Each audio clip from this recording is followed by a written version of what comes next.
Salam Bapak Ibu Saudara, kita bertemu kembali untuk merenungkan firman Tuhan bersama-sama. Tapi sebelumnya kita berdoa. Bapa di surga, terima kasih, kami bersyukur kami ada dalam kemurahan-Mu, dalam banyak keadaan yang tidak baik ini. Engkau tetap memberi kekuatan dan kesempatan untuk kami belajar merenungkan firman-Mu. Biar ini menjadi makanan rohani bagi batin dan roh kami, sehingga kami kuat bersama-sama dengan Tuhan. Berkati dimanapun kami berada dengan pengurapan yang baru. Di dalam nama Yesus kami berdoa, haleluya. Amin. Puji Tuhan, kita meneruskan renungan firman Tuhan kita. Kemarin Yonatan anak Saul seri yang pertama, iman Yonatan seri pertama. Kita akan melanjutkan pada seri yang kedua dan saya ambil dari 1 Samuel 14 ayat yang ke-6 sampai ayat 12. Tapi saya akan baca 2 ayat saja, 6-7. Berkatalah Yonatan kepada bujang pembawa senjatanya itu, mari kita menyeberang ke dekat pasukan pengawal orang-orang yang tidak bersunat ini. Mungkin Tuhan akan bertindak untuk kita, sebab bagi Tuhan tidak sukar untuk menolong, baik dengan banyak orang maupun dengan sedikit orang. Lalu jawab pembawa senjatanya itu kepadanya, lakukan niat hatimu itu, sungguh aku sepakat. Amin. Bapak Ibu Saudara, dalam pasal 14 ini keadaan orang Israel menjadi semakin tidak baik. Memang pasal 13 kemarin sempat Yonatan memperoleh kemenangan dan Saul meniup sangkakala sehingga lebih banyak lagi rakyat berkumpul kepadanya. Tetapi juga orang Filistin itu meningkatkan pasukan tentaranya lebih banyak lagi sehingga orang Israel mengalami ketakutan. Kita melihat dan membaca bahwa orang-orang Israel akhirnya lari, ada yang menyeberang sungai, sembunyi di gua-gua, di keluk-keluk batu, dan mereka tidak berani untuk memulai peperangan.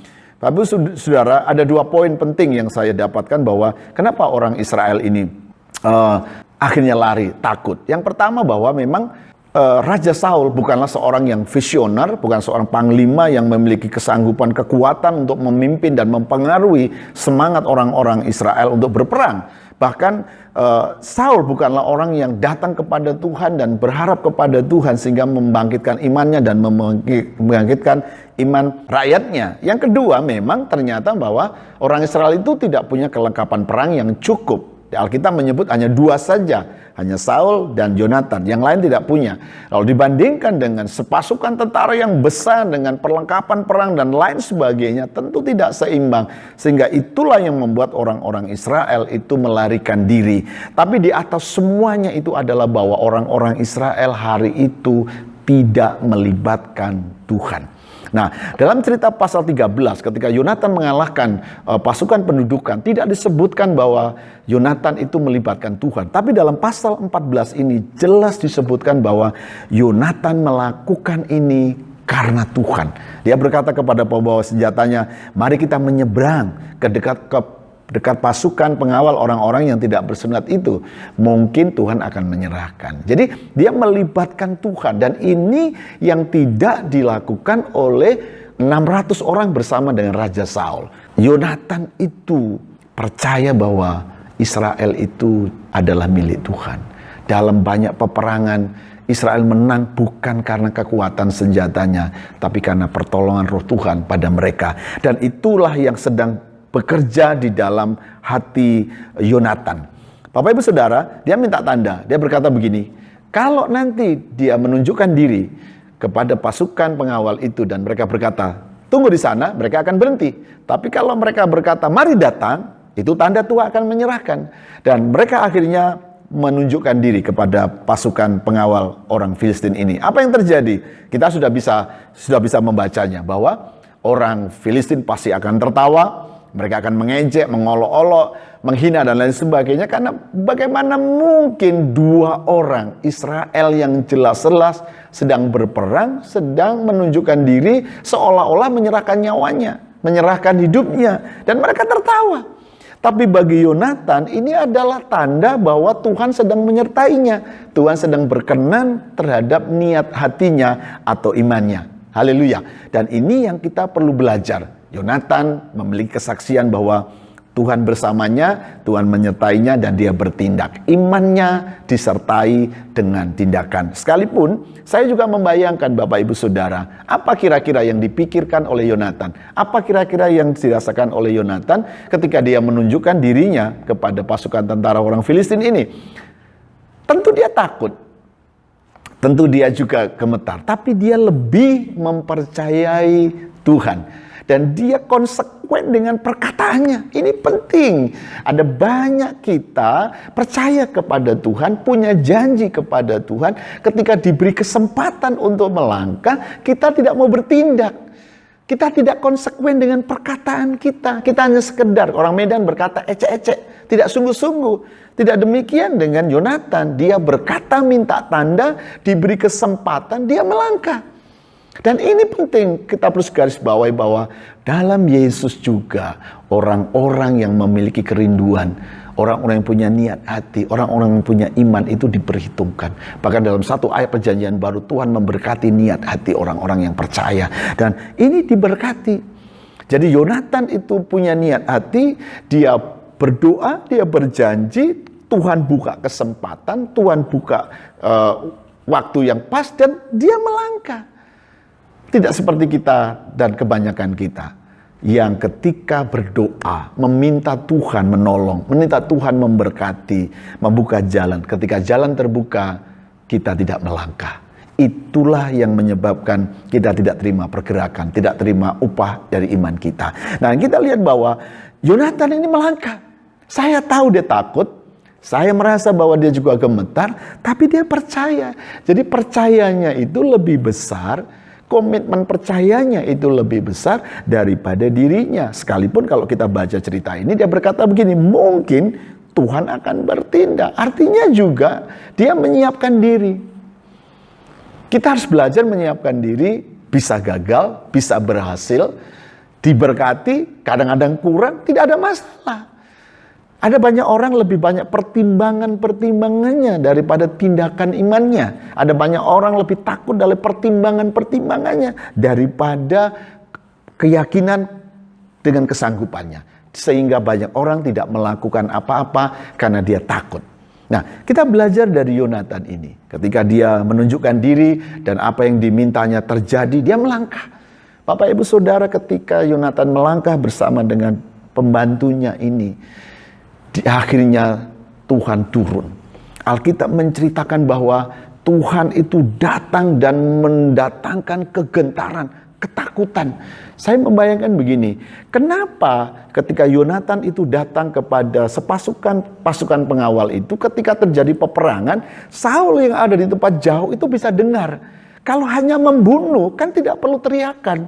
Tapi yang saya bayangkan bahwa orang Filistin ini, ketika Yonatan datang, disertai oleh Tuhan dalam kekuatan yang besar, dalam rasa takut yang membuat orang Filistin berteriak, ketakutan, gemetar. Dan itu pernah diceritakan di dalam kitab Keluaran, Imamat, Bilangan, Ulangan, dalam perjalanan orang Israel.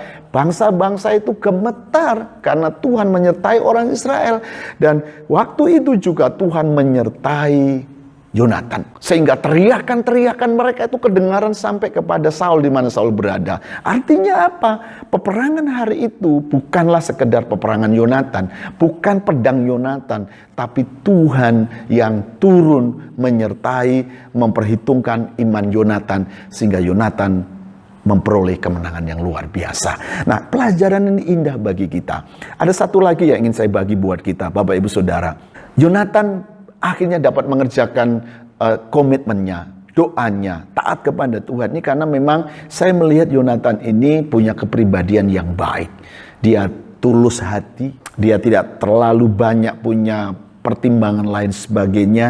Dia juga adalah seorang yang rela berkorban, kalaupun mati ya tidak apa-apa, dia lurus saja. Nah, sekarang ini memang sukar mencari orang-orang atau kita yang punya iman yang tulus hati. Kita lebih banyak pertimbangan-pertimbangan daripada kepercayaan kita. Dan ini kita perlu belajar dari Yonatan. Dia sangat luar biasa. Jadi akhirnya apa yang terjadi? Ketika bergerak Yonatan bersama dengan bujangnya, pembantunya, itu Tuhan mengadakan peperangan yang luar biasa. Terjadi kekalahan yang luar biasa. Akhirnya orang Filistin menjadi takut. Terjadi kegentaran. Terjadi penyertaan Tuhan yang luar biasa. Dan akhirnya bahwa Yonatan memperoleh kemenangan. Dan ternyata apa yang dilakukan oleh Yonatan ini tidak hanya membangkitkan dirinya. Tidak hanya membangkitkan pembantunya. Tapi juga Saul yang ada bersama dengan 600 orang ketika mendengar suasana teriakan dan penyertaan Tuhan yang menyertai Yonatan, mereka juga tergerak. Akhirnya Saul juga bangkit imannya. Saya rindu pelajaran ini menjadi renungan yang indah bagi kita. Bapak, Ibu, Saudara, khusus teman-teman muda, ayo bangkitkan imanmu, bangkitkan semangatmu. Ketika kita bangkit, kita semangat, kita melayani, mengasihi Tuhan. Kita tidak hanya membangkitkan diri sendiri, kita tidak membangun diri sendiri, kita tidak hanya menerima berkat untuk diri sendiri. Kita bisa memberkati orang lain, kita bisa membangun orang lain. Orang lain melihat kita semangat, orang lain melihat kita bergairah, orang lain melihat kita bersukacita karena Tuhan. Mereka akan dibangun, dan ini berkat yang luar biasa. Mungkin kita tanpa kata-kata, sama seperti Yonatan tidak bicara kepada bapaknya. Saya tidak mengerti, saya tidak bisa pertimbangkan. Kenapa Yonatan tidak bilang, "Pak, ayo kita perang. Pak, ayo kita maju." Kenapa tidak? Yonatan lebih kepada tindakan-tindakan. Tindakan yang sederhana, tindakan yang mudah, yang simpel. Maksud saya, hanya berdua saja, tidak perlu banyak orang. Itu telah mendatangkan berkat di mana Tuhan itu digerakkan. Jadi saya mendapat berkat bahwa Yonatan itu menggerakkan hatinya. Tapi Yonatan juga menggerakkan pembantunya. Yonatan juga menggerakkan pasukan besar Saul. Tapi yang paling utama adalah tindakan iman Yonatan itu menggerakkan hati Tuhan. Karena dalam iman saya, Israel itu kan pilihan Tuhan. Jadi Tuhan sudah siap untuk menolongnya. Hanya saja tidak ada orang yang diajak kerjasama. Dalam perjanjian baru, dalam era zaman kita juga, Tuhan Yesus itu yang penuh anugerah, telah mati di kayu salib, mengorbankan dirinya. Alkitab berkata kalau dia berikan nyawanya, dia akan berikan apa saja buat kita. Pertanyaannya adalah, karena tidak banyak orang bisa diajak kerjasama, tidak banyak orang yang memberi hati, tidak banyak orang yang bisa mengandalkan Tuhan, tidak banyak orang yang memberi kesempatan Tuhan untuk bekerja sama seperti yang dilakukan oleh Yonatan. Hari ini renungan kita, ayo bangkitkan semangatmu, kalahkan musuhmu. Apa kalahkan musuhmu? Apa musuh kita sekarang? Musuh kita mungkin rasa takut kita. Musuh kita mungkin adalah rasa frustasi kita. Musuh kita adalah keterbatasan kita. Musuh kita adalah kekhawatiran kita. Musuh kita adalah orang-orang Filistin yang dapat mengalahkan kita secara rohani dan kita menjadi gentar. Mari hari ini, biarlah iman Yonatan ini juga ada dalam hati kita. Iman yang akan membangkitkan semangat. Iman yang mendatangkan kuasa Tuhan bekerja. Iman yang mencipta sesuatu yang baru. Saya percaya, sekalipun kita berapa waktu ini lebih banyak di rumah, berapa waktu ini kita hanya berdiam di rumah, tapi ada pekerjaan rohani yang sedang bekerja dalam diri kita. Iman Yonatan itu mengalahkan, bukan yang di luar sana dulu. Mungkin orang berkata, ayo kita kalahkan COVID-19. Tunggu dulu. Kalahkan dulu rasa takutmu. Kalahkan dulu rasa ketakutanmu.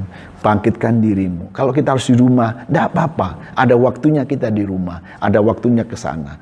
Ada waktunya kita membangun diri. Ada waktunya kita membangun orang lain. Kalau Tuhan melalui pemerintah suruh kita diam di rumah, Tuhan suruh kita bangun diri kita. Ayo kita bangun diri kita. Bila iman Yonatan ini akan bangkitkan kepada Tuhan. Jadi saya akan beri ending bahwa kalau dalam pasal 13, Yonatan tidak menyebutkan Tuhan terlibat di dalamnya. Tapi dalam pasal 14, Yonatan jelas bahwa kemenangan yang akan diperolehnya itu karena di awal sudah melibatkan Tuhan. Sampai kepada proses selanjutnya, sampai kepada kemenangannya, Yonatan tahu bahwa itu dikerjakan bersama dengan Tuhan. Jadi Alkitab memberi kesaksian bahwa kemenangan yang diberikan oleh Tuhan di dalam pasal 14 atau kemenangan yang didapat oleh Yonatan dalam pasal 14 itu adalah karena Tuhan. Jadi hari ini iman Yonatan adalah karena Tuhan, mengandalkan Tuhan, percaya kepada Tuhan. Yang kedua adalah komitmen kita itu perlu kita pegang. Janji kita kepada Tuhan itu kita pegang. Kita kerjakan niat hati kita. Yang ketiga, belajar taat. Apa yang Tuhan mau, apa yang digerakkan hati kita, mari kerjakan karena Tuhan akan memberkati dan menolong kita sekalian. Tuhan memberkati kita dan kita berdoa. Bapa di surga, di dalam nama Yesus, terima kasih untuk pelajaran iman Yonatan. Bangkitkan iman kami. Tuhan, ampuni kami jika kami menjadi seperti Raja Saul. Kami menyerah, kami terlalu banyak perhitungan. Kami akhirnya takut dan kami tidak melakukan apa-apa. Buat kami Tuhan memiliki iman seperti iman Yonatan, iman yang tulus, iman yang mau berkorban, iman yang mau bertindak. Hari ini Tuhan Yesus, kami berdoa dalam nama Yesus, berikan iman seperti iman Yonatan, berikan pemandangan seperti pemandangan Yonatan, berikan kami komitmen seperti komitmen Yonatan, untuk kami bertindak mengerjakan doa kami, kerinduan kami, buat iman kami maju, buat iman kami melangkah, supaya kami melihat hal-hal yang baik. Terima kasih Tuhan Yesus, berkati kami hari ini. Teman-teman yang lemah kuatkan, teman-teman yang sedih Tuhan hiburkan, teman-teman yang putus asa Engkau datang memberkati mereka, teman-teman yang sakit Tuhan sembuhkan. Berkati keluarga-keluarga kami, berkati negeri kami Indonesia yang sedang berjuang melawan COVID-19 ini. Berkati Tuhan supaya kami menang dalam waktu yang tidak lama ini, kami kembali memperoleh berkat-berkat Tuhan. Terima kasih, kami bersyukur Kau memberkati kami sekalian dimanapun kami berada, dengan menerima berkat yang datang dari Bapa di surga, berkat dari Tuhan Yesus dan berkat dalam kuasa Roh Kudus menyertai kami sekalian hari ini dan sampai selamanya, dalam nama Yesus. Haleluya, amin. Tuhan memberkati, dan kita ketemu dalam seri renungan Yonatan, iman Yonatan selanjutnya. Tuhan berkati.